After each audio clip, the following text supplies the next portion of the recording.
ओम नमः श्री यतिराजाय विवेकानंद सुरे सच्चित सुख स्वरूपाय स्वामिने तापहारिणे.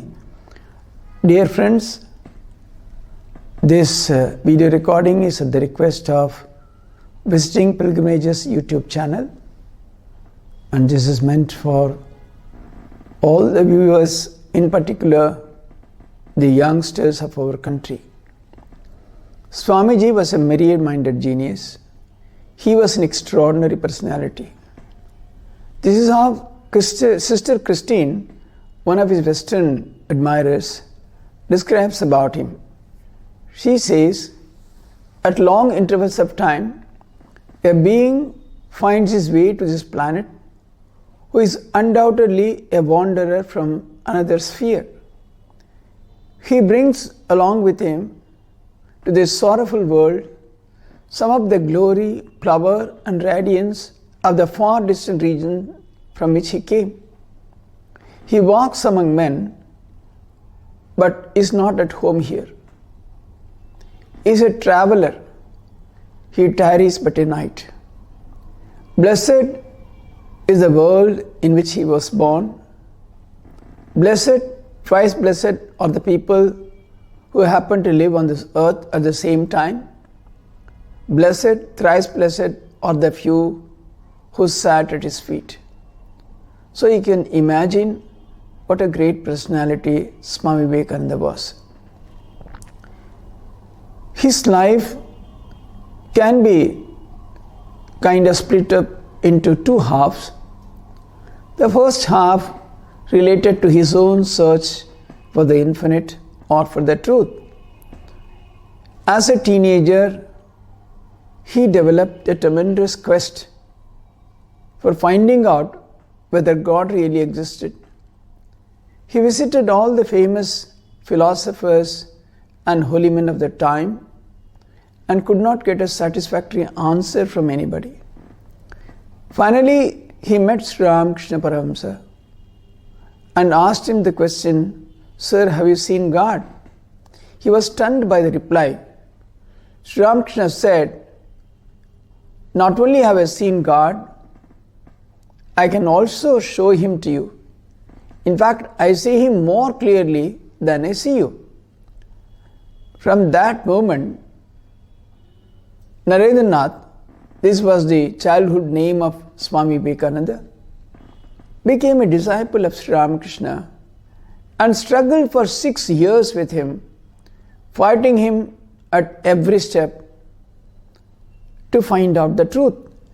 Because Narendranath was a person of tremendous self-will, rationality, and so on.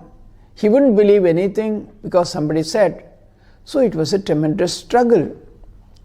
So towards the end of his tutelage under Sri Ramakrishna, he did get a real glimpse of the ultimate, but Sri Ramakrishna clearly told him that he has work to do, and only then he would be given another taste of that extraordinary experience. Then Swami Vivekananda began his Bharat Parikrama. Actually, this phase of his life, say from 1886 till he laid down his life in Mahasamadhi in 1902, represents the other aspect of Swamiji's life, namely his love for our motherland, his dedication to the cause of its regeneration, and so on and so forth. During his 6 years of travel on foot throughout the length and breadth of our country, he was appalled by the poverty, illiteracy, superstition, and so on. He was wondering how this country, which was considered as one of the foremost of nations, had come to such a terrible condition and sunk to such abysmal depths.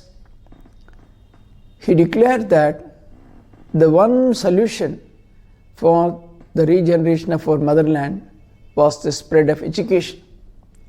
Of course, he did not talk of mere academic education. He said education should instill in the students a tremendous sense of Atma Shraddha. It should help them solve the problems of life. It should help them stand on their own feet. Education should be character building and man making. And he also said that education is a manifestation of perfection already in man. If only our nation's educational policy is constructed even remotely around these ideas, probably you would see a new India, a different India altogether. Anyway, we all know that at the end of his wanderings, he reached Kanyakumari, the southernmost tip of our country, and he was standing on the shores of the trijunction of three oceans, and he saw at a distance a huge rock. He wanted to go there and meditate, but he had no money to pay the boatman.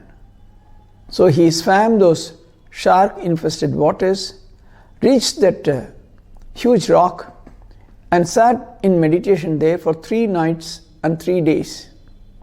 And during that time, he had several experiences. And not only that, the blueprint for his work for our country was completely laid before his mental vision. Then he took the decision to go to America. We all know how he was an extraordinary success at the World Parliament of Religions. He came back to India in 1897, and then he set to work for the regeneration or the rebuilding of India. He set up the Ramakrishna mission with the twin ideals, Atmano Mokshartham Jagat Hitaya Cha, for the individual's spiritual evolution and at the same time the welfare of mankind.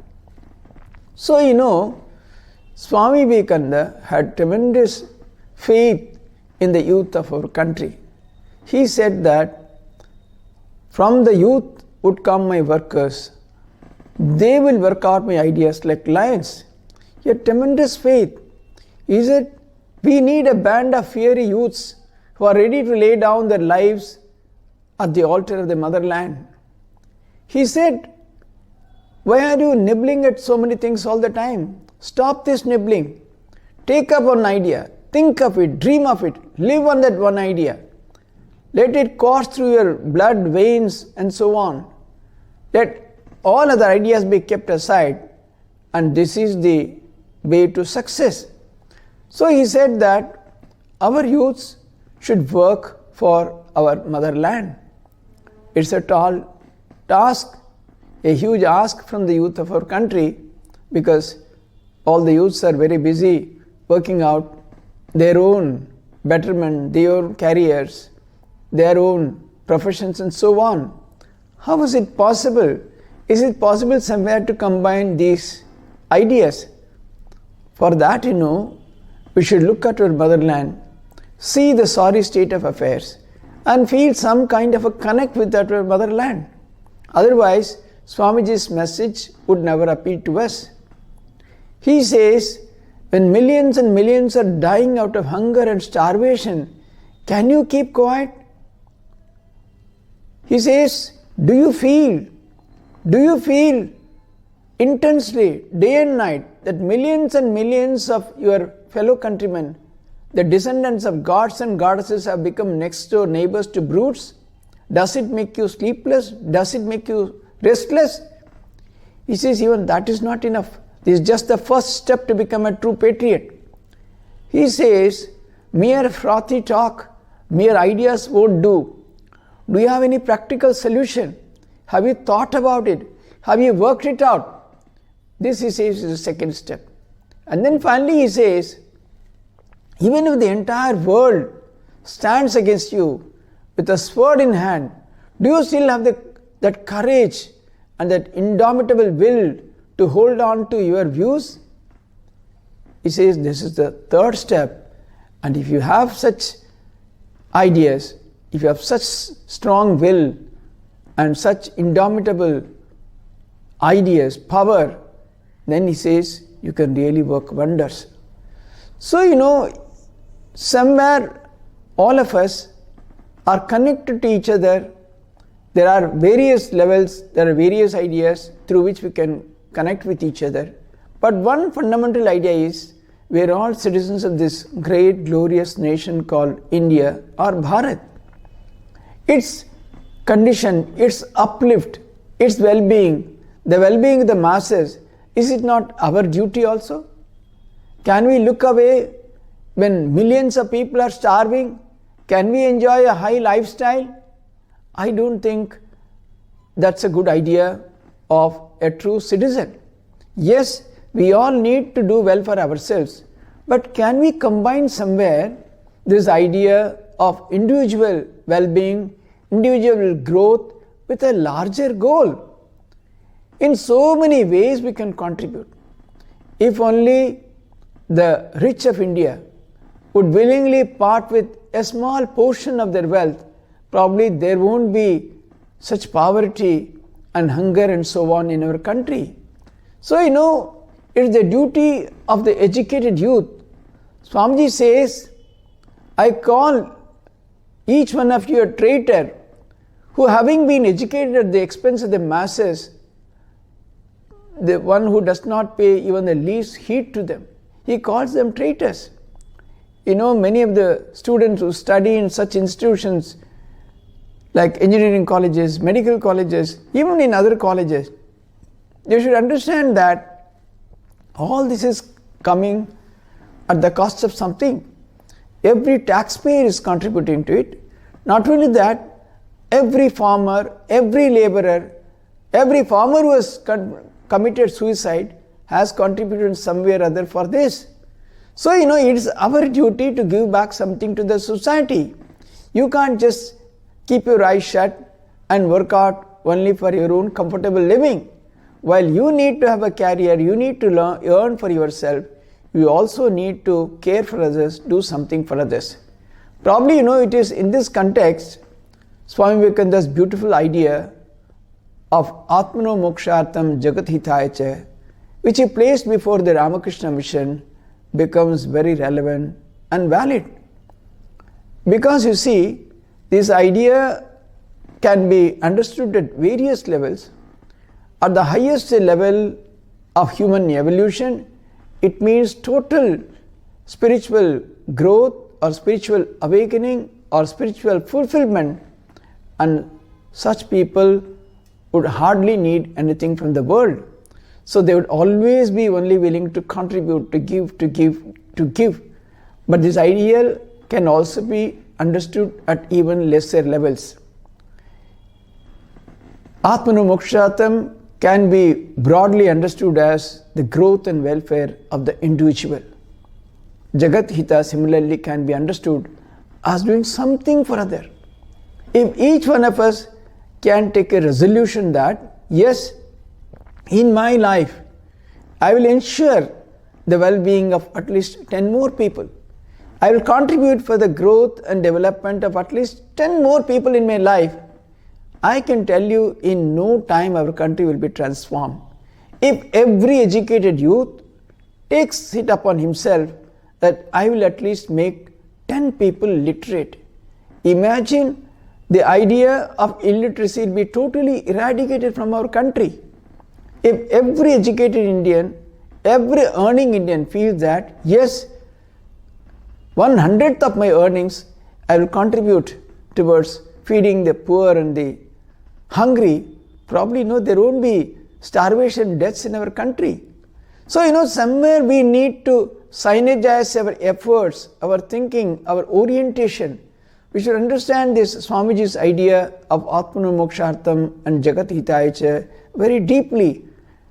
It's not only just for the monks of the Ramakrishna mission.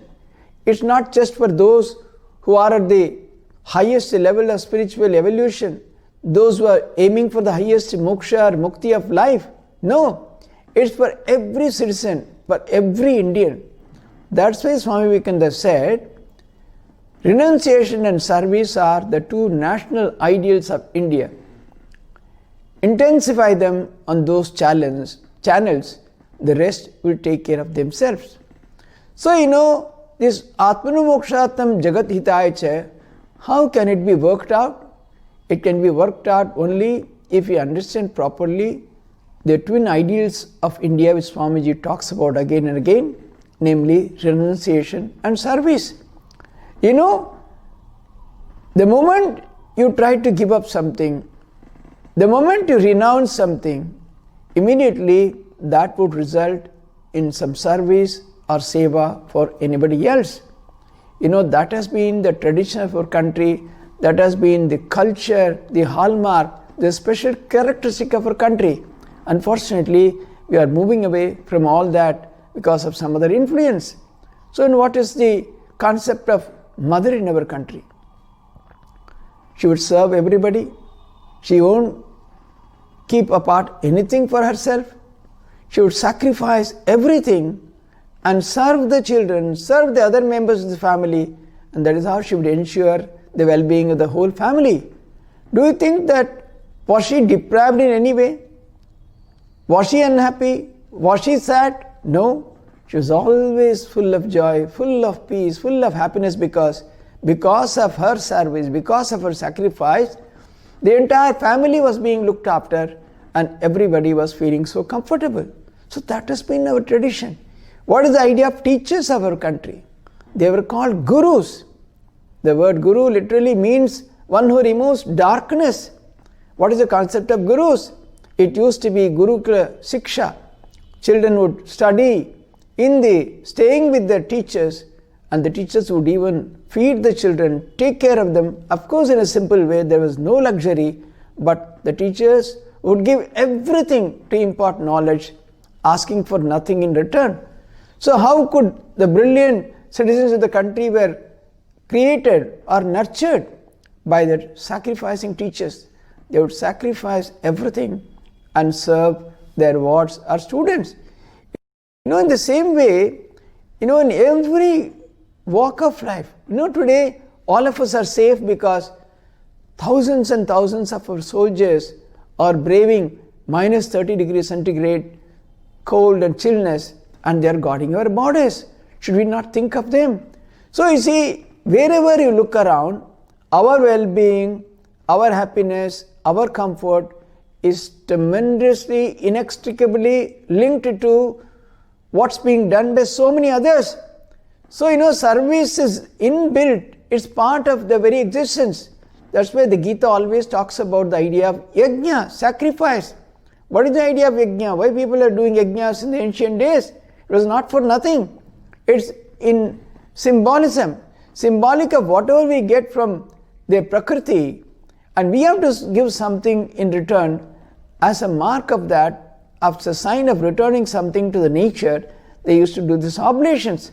So our whole life is to be understood that we are receiving so much from so many people. Every day, every product that we use, every comfort that we enjoy is coming because of the contribution of so many others.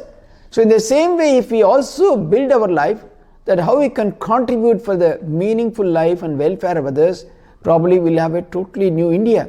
Otherwise, whatever may be your GDP number, that would not ensure the wellness of the majority of our population, and we'll be living in a very poor and sorry state of the nation, and that's not really good for us. So in a small way, all of us should incorporate in our lives this mantra of Swami Vivekananda, Atmano Mokshartam and Jagat Hitaya Cha, and that is the way we can contribute for the regeneration of our nation, for the rebuilding of India. Because Swamiji said, the future glory of India would far surpass their past glory. I am not just prophesying, I am literally seeing. So all of us should work towards the fulfillment of this wonderful dream of Swami Vivekananda. Jayatu Vivekananda. আমাদের YouTube চ্যানেলটি subscribe করুন আরো videos পেতে।